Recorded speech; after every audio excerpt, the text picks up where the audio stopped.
আসসালামু আলাইকুম। ইসলাম শুধু একটি ধর্ম নয়, এটি একটি পূর্ণাঙ্গ জীবন ব্যবস্থা, যেখানে বিজ্ঞান আর ঈমান পরস্পরের বিপরীত নয়, বরং একে অপরের পরিপূরক। 1400 বছর আগে কুরআনে বলা হয়েছিল, আমি মানুষকে সৃষ্টি করেছি জমাট রক্ত থেকে। সূরা আলাক।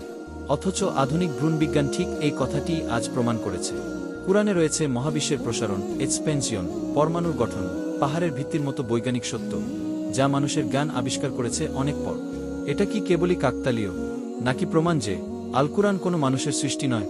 বিজ্ঞান আমাদের চোখে প্রমাণ দেয়, আর কুরআন আমাদের অন্তরের সত্যতা জাগায়। ইসলাম আমাদের শেখায়, জ্ঞান খোঁজো, কারণ প্রকৃত মুসলিম হল সেই, যে জ্ঞানকে আল্লাহর একটি আলো হিসেবে গ্রহণ করে। আপনি যদি বিশ্বাস করেন কুরআনেই রয়েছে বিজ্ঞানের আলো, তাহলে এখনই চ্যানেলটি সাবস্ক্রাইব করুন এবং আমাদের সঙ্গে ইসলাম ও জ্ঞানের এই সুন্দর যাত্রায় যুক্ত হয়ে যান।